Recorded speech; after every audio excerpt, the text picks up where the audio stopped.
Swastiastu. Yang terhormat Bapak Inyomartike selaku pengampu mata kuliah Sains Masa Depan beserta rekan-rekan dari kelas 1B. Di sini Sanilo Budi Esti Purnamasari akan mempresentasikan lembar kerja mahasiswa yang ketiga, yaitu tentang rekayasa genetika.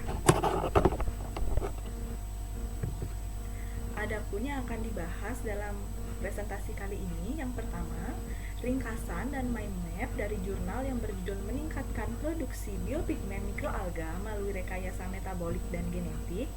Yang kedua, mind map dan ringkasan jurnal yang berjudul Jamur Berfilamen untuk Konversi Lignoselulosa yang Efisien, Alat, Kemajuan, dan Prospek Terkini. Baik, langsung saja ke pembahasan yang pertama. Nah, di sini terdapat beberapa poin penting dalam jurnal yang berjudul Meningkatkan Produksi Biopigmen Mikroalga Melalui Rekayasa Metabolik dan Genetik. Yang pertama, kita membahas mikroalga adalah sumber biopigmen yang efektif, menjanjikan dan terbarukan. Nah, ini menjadi salah satu sumber biopigmen yang sangat baik jika dikembangkan. Adapun keunggulan dari mikroalga, di sini terdapat 3 keunggulannya. Yang pertama, mikroalga dapat dibudidayakan di lahan yang tidak dapat ditanami. Ini dapat mengakibatkan timbulnya efisiensi lahan. Kemudian selanjutnya yang kedua, tanaman ini dapat tumbuh dan berkembang dalam kondisi berbeda dan sepanjang tahun ini kemampuan panennya itu terus meningkat. Yang ketiga, siklus hidupnya pendek, terstruktur sederhana dan merupakan organisasi seluler. Sehingga di sini mikroalga dapat digunakan untuk menghasilkan biopigmen karotenoid dan metabolit sekunder dan bioaktif lainnya. Selanjutnya, yang dimaksud dengan rekayasa metabolik bersama dengan alat rekayasa genetika memungkinkan adanya manipulasi dari mikroalga atau cyanobacteria yang memiliki pertumbuhan yang tinggi untuk produksi biomassa serta produksi pigmen. Selanjutnya, produksi pigmen dengan sel mikroalga memberikan peluang untuk jalur metabolik yang dirancang untuk produksi pigmen yang efektif dan dapat menurunkan biaya pemulihan atau meminimalkan biaya dengan menggunakan rekayasa genetika ini. Selanjutnya, metabolisme dan rekayasa genetika ini memiliki pengaruh yang besar pada komersialisasi dari adanya nanti produk pigmen yang dihasilkan oleh mikroalga ini. Nah, berikut ini adalah proses dari produksi biopigmen mikroalga melalui rekayasa metabolik dan genetika. Nah, di sini rekayasa genetik dan metabolisme pada dasarnya itu melibatkan regulasi naik dan turun. Nah, regulasi naik dan turun ini melibatkan transkripsi gen yang di sini yang dimaksud transkripsi gen itu adalah gen penerjemah dan juga gen yang diinginkan. Sebagai produksi pigmen yang melibatkan jalur yang lengkap dengan substrat dan enzim yang berbeda untuk menghasilkan suatu pigmen tertentu. Nah, itulah dia untuk penjelasan yang pertama, yaitu tentang ringkasan jurnal yang berjudul Meningkatkan Produksi Biopigmen Mikroalga Melalui Rekayasa Metabolik dan Genetik. Nah, jika disajikan dalam mind map, inilah dia konsep yang akan kita bahas, yaitu mikroalga yang dapat menghasilkan pigmen karotenoid dan metabolit sekunder. Adapun keunggulannya yaitu dapat dibudidayakan di lahan yang tidak dapat ditanami, kemudian dapat tumbuh dan berkembang dalam kondisi yang tidak menentu dan strukturnya sederhana dan memiliki siklus hidup yang pendek. Nah, mikroalga dijadikan sebagai sumber biopigmen yang efektif dan dapat terbarukan. Nah, di sini yang dimaksud dengan biopigmen memiliki manfaat yaitu dari segi kesehatan dapat digunakan selanjutnya di bidang industri dan di ekonomi. Nah, biopigmen ini merupakan salah satu solusi yang ramah lingkungan. Selanjutnya, rekayasa metabolik dan genetik. Rekayasa metabolik dan genetik ini melibatkan manipulasi dari mikroalga atau cyanobacteria yang digunakan nanti untuk meningkatkan produksi metabolik sekunder. Adapun di sini karakteristik rekayasa metabolik dan genetik menggunakan lebih sedikit nutrisi, kemudian akumulasi dari biomasanya lebih besar, produksi pigmennya itu lebih tinggi, sehingga keunggulan dari rekayasa metabolik dan genetik ini dari segi efisiensi dia lebih efektif dan efisien, dan dari segi biaya dia juga dapat meminimalkan biaya yang dikeluarkan. Selanjutnya, kita ke materi yang kedua, yaitu tentang ringkasan dari jurnal yang berjudul Rekayasa Jamur Berfilamen untuk Konversi Lignoselulosa yang Efisien, alat, kemajuan, dan prospek terkini. Nah, di sini terdapat beberapa poin penting yang akan kita bahas. Yang pertama, lignoselulosa sebagai sumber daya organik terbarukan yang paling melimpah di bumi merupakan bahan baku potensial yang dapat digunakan untuk produksi bahan bakar, bahan kimia dari sumber daya hayati yang terbarukan. Selanjutnya, salah satu pendekatan populer yang digunakan untuk mengubah lignoselulosa menjadi produk yang dapat bermanfaat yaitu meliputi 3 langkah. Yang pertama, bahan lignoselulosa diolah sebelumnya dengan metode fisik, kimiawi, atau biologis untuk menghancurkan struktur lignoselulosa. Selanjutnya ada sakarifikasi enzimatik, dan yang ketiga yaitu fermentasi mikroba.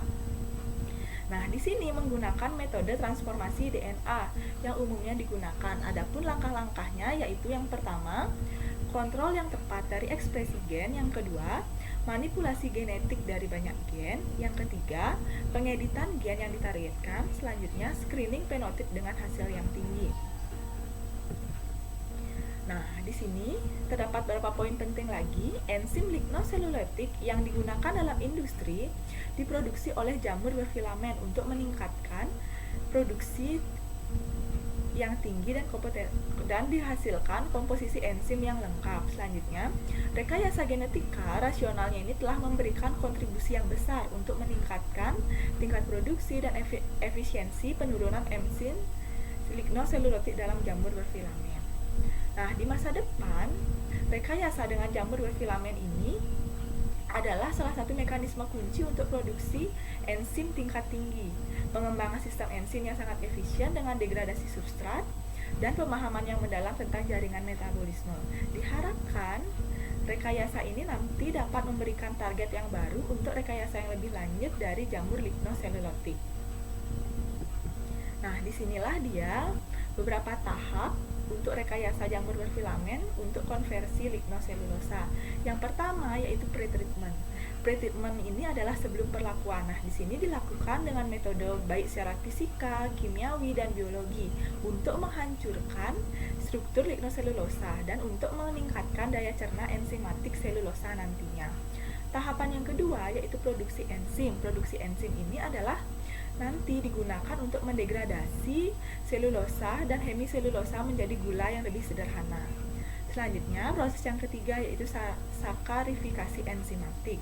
Di sini tujuan dari sakarifikasi enzimatik ini adalah untuk menguraikan selulosa menjadi gula-gula yang lebih sederhana. Nah, di sini gula yang sederhana ini nanti akan dijadikan sebagai molekul atau bahan baku yang terbarukan yang dapat diubah menjadi berbagai macam bahan kimia untuk bahan bakar, obat-obatan, dan makanan. Selanjutnya, langkah yang keempat atau langkah yang terakhir yaitu fermentasi mikroba. Fermentasi mikroba ini nanti gula sederhana yang telah dihasilkan dari proses sebelumnya akan dihidrolisis untuk dapat dikonversi menjadi etanol, baik itu nanti fermentasinya secara anaerob maupun anaerobik. Nah, di sini adapun kriteria mikroorganisme yang digunakan yaitu mikroorganisme itu dapat melakukan pertumbuhan dan fermentasi secara cepat, kemudian mikroorganisme tersebut dapat bertahan dalam kadar glukosa yang tinggi. Nah, demikianlah tadi kriteria mikroorganisme yang dapat digunakan dalam fermentasi mikroba ini. Baik, di sini selanjutnya yaitu mind map dari jurnal yang berjudul Rekayasa Jamur Berfilamen untuk Konversi Lignoselulosa yang Efisien. Di sini terdapat 3 konsep penting yaitu lignoselulosa, konversi lignoselulosa menjadi produk, dan rekayasa jamur lignoselulotik. Yang pertama, lignoselulosa merupakan sumber daya organik yang terbarukan sehingga berpotensi dijadikan bahan baku potensial untuk produksi bahan bakar dan bahan kimia. Selanjutnya, di sini konversi lignoselulosa menjadi produk melibatkan 4 tahapan. Yang pertama, menghancurkan struktur lignoselulosa baik secara kimiawi, biologis, ataupun fisika. Selanjutnya, meningkatkan daya cerna enzimatik atau yang kita sebut dengan tahapan produksi enzim. Yang ketiga, yaitu degradasi selulosa dan hemiselulosa yang kita sebut dengan tahapan sakarifikasi enzimatik. Selanjutnya, ada fermentasi mikroba. Nah, jamur lignoselulotik ini dalam rekayasa genetika terdiri dari tahapan yang pertama yaitu meningkatkan transkripsi gen, kemudian modifikasi jalur sekretori, degradasi protein, manipulasi kombinatorial, Dan di sini langkah untuk metode transformasi DNA yaitu kontrol yang tepat dari ekspresi gen, kemudian adanya manipulasi genetik, selanjutnya pengeditan gen yang ditargetkan, kemudian screening fenotip. Nah, adapun di sini keunggulan dari rekayasa jamur lignoselulotik yaitu yang pertama dari tingkat produksinya tinggi sehingga efisien dan efektif jika kita gunakan. Kemudian menghasilkan komposisi enzim yang lengkap. Nah, itulah dia keunggulan dari rekayasa jamur lignoselulotik ini. Nah, demikianlah pembahasan dalam presentasi kali ini.